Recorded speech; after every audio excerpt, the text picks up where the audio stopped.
Hello everyone, আমি সৈকত চ্যাটার্জি আর আমাদের channel BTN info সলিউশনে সকলকে স্বাগত জানাই। আমরা আজকে আলোচনা করব যে কোনো একটা ল্যান্ডিং পেজকে কিভাবে এসইওর জন্য অপটিমাইজ করা যেতে পারে।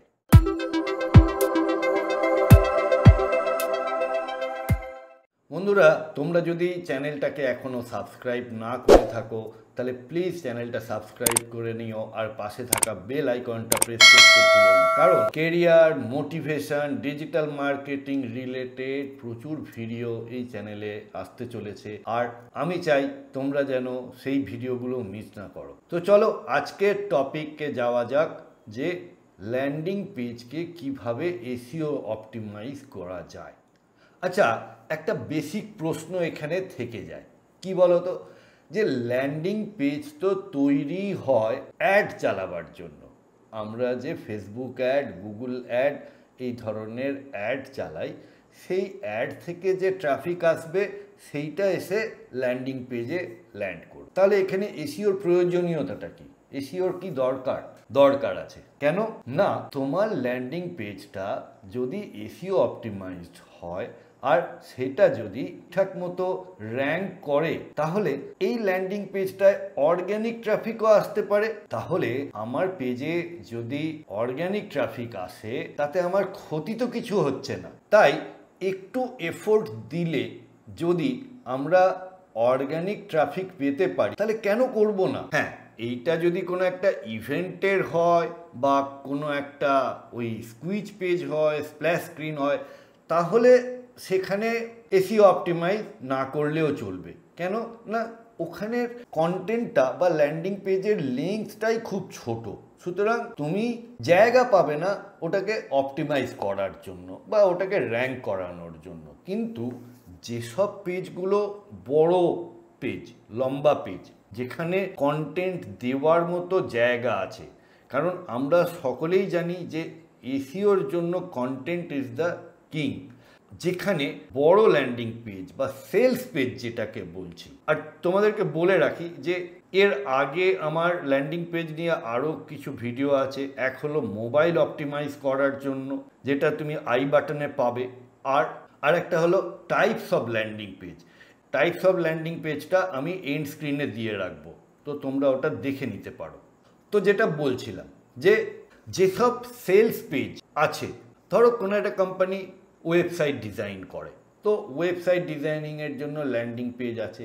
আর ওয়েবসাইট ডিজাইনিংয়ের জন্য বা গ্রাফিক ডিজাইনিংয়ের জন্য যদি কোনো ল্যান্ডিং পেজ থাকে, তাহলে সেইটাকে আমরা এসইও অপটিমাইজ করতেই পারি, কারণ এগুলোর ইটারনাল প্রোডাক্ট বা সার্ভিস যেগুলো মানুষের সারা জীবন দরকার লাগবে।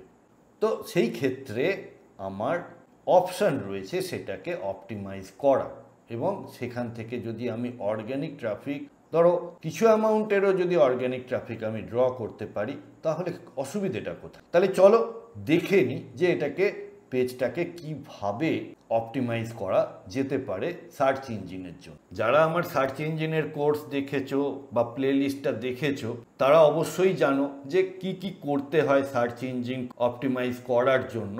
যেমন প্রথম হলো টাইটেল আর ডেসক্রিপশন। টাইটেল আর ডেসক্রিপশানে আমরা আমাদের প্রাইমারি কিওয়ার্ড রাখবো এবং ট্রানজাকশনাল কিওয়ার্ডগুলোকে রাখবো, কারণ এখানে যে কিওয়ার্ডগুলো মেনলি আমরা টার্গেট করব দে আর ট্রানজাকশনাল কিওয়ার্ডস। তোমরা যদি ভুলে না গিয়ে থাকো তাহলে বলো দেখি যে ট্রানজাকশনাল কিওয়ার্ড কাকে বলে। ট্রানজাকশনাল কিওয়ার্ডের কয়েকটা উদাহরণ তোমরা আমাকে কমেন্ট বক্সে লিখে জানাবে যে এই কিওয়ার্ডগুলো থাকা মানে এইগুলো হলো ট্রানজাকশনাল কিওয়ার্ড। আর যদি আবারও জানতে চাও তাহলেও আমাকে কমেন্ট বক্সে লিখে জানাবে। তাহলে আমরা ফোকাস করব হলো ট্রানজাকশনাল কিওয়ার্ডের দিকে, এবং সেই ট্রানজাকশনাল কিওয়ার্ডগুলোকে আমরা প্লেস করব কোথায়? টাইটেলে প্লেস করব, এটা ডেসক্রিপশানে প্লেস করব, হেডিং ট্যাগে প্লেস করব, অল ট্যাগে প্লেস করব। আর আরও একটা জায়গা আছে কিওয়ার্ড প্লেস করার, কি বলতো? সেটা হচ্ছে ওই ল্যান্ডিং পেজের ইউআরএলটা। যদি আমার ইউআরএলটা এরকম হয় যে আমার ওয়েব পেজটা বা ল্যান্ডিং পেজটা হলো ওয়েবসাইট ডেভেলপমেন্টের ওপরে, তো আমার ওখানে ইউআরএলটা হলো abc.com/website design agency location Kolkata, Delhi, Chennai, Dhaka, Chittagong এরকম যদি আমরা দিই তাহলে অলরেডি আমার কিওয়ার্ডটা ইউআরএল এর মধ্যেই রইল। নেক্সট মোস্ট ইম্পর্টেন্ট পয়েন্ট সেটা হলো যে সাইটটা যেন ফাস্ট লোড হয়। আমি তোমাদেরকে বলেছিলাম যে এর আগের ভিডিওতে যে মোবাইল অপটিমাইজেশন কি করে করতে হয় সেটার একটা ডিটেলড ভিডিও আছে। সেখানে landing page should load very fast, না হলে কি হবে না লোকে ওই পেজ খুলতে খুলতে তার ইন্টারেস্ট চলে যাবে আর সে ওখান থেকে বেরিয়ে চলে যাবে। আর ফাস্ট কি স্লো সেটা আমরা কোথা থেকে জানতে পারি না গুগলের ফ্রি টুল রয়েছে পেজ স্পিড ইনসাইট, সেখান থেকে তোমরা দেখে নিতে পারো যে ডেস্কটপে কত ফাস্ট লোড হচ্ছে, মোবাইলে কত ফাস্ট লোড হচ্ছে। সুতরাং সেখান থেকে তোমরা বুঝেই যাবে যে ল্যান্ডিং পেজটা এসইওর জন্য অপটিমাইজড আছে কিনা।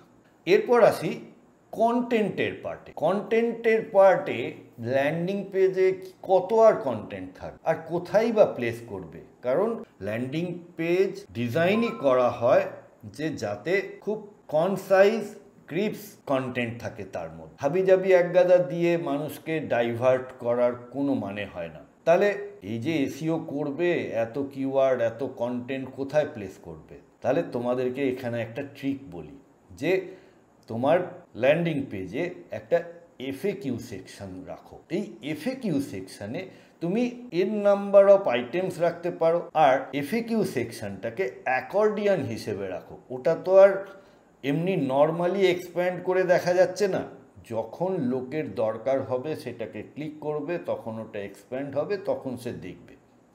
তাহলে এফএকিউ একটা সেকশন যেখানে তুমি তোমার ইচ্ছা মতো কন্টেন্ট দিতে পারো এবং সেই কন্টেন্টটা এসইওর জন্য কাজে লাগবে। এই ল্যান্ডিং পেজের নেক্সট যেটা করতে হবে সেটা হচ্ছে, সেটা তো তুমি এমনি করবে, ট্র্যাকিং অ্যান্ড অ্যানালিসিস। ট্র্যাকিং অর্থাৎ তুমি ওখানে কনভার্সন ট্যাগ বসাবে এবং গুগলে বা গুগল অ্যানালিটিক্স থেকে তুমি দেখতে পাবে যে তোমার অ্যাড থেকে কত ট্রাফিক আসছে আর অর্গ্যানিক ট্রাফিক কি আসছে।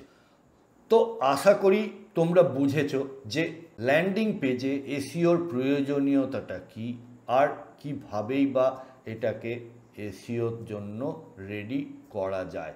তোমরা যারা ল্যান্ডিং পেজ নিয়ে ডিটেলে শিখতে চাও তারা আমার সঙ্গে যোগাযোগ করতে পারো নিচের দেওয়া ফোন নাম্বারে বা মেল করতে পারো নিচের মেল আইডি। আর যারা নিজের ঠিক ল্যান্ডিং পেজ তৈরি করে উঠতে পারছো না বা যারা বিজনেস বা এজেন্সি ওনার, তাদের যদি কোনো রকম হেল্প লাগে ল্যান্ডিং পেজ বানাবার জন্য তাহলে বিটিএন ইনফো সলিউশন সব সময় তোমাদের সঙ্গে রয়েছে এই ল্যান্ডিং পেজ ডেভেলপমেন্টে হেল্প করার জন্য। তো সেক্ষেত্রেও নিচের দেওয়া ফোন নাম্বার বা ইমেল আইডিতে তোমরা যোগাযোগ করতে পারো।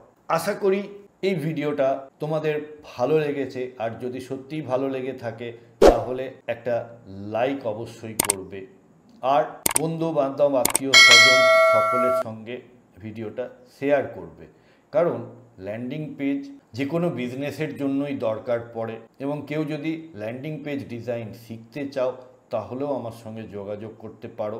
আজকের পর্বে এই পর্যন্তই, আবার দেখা হচ্ছে পরের এপিসোডে। সাথে থাকার জন্য অনেক ধন্যবাদ।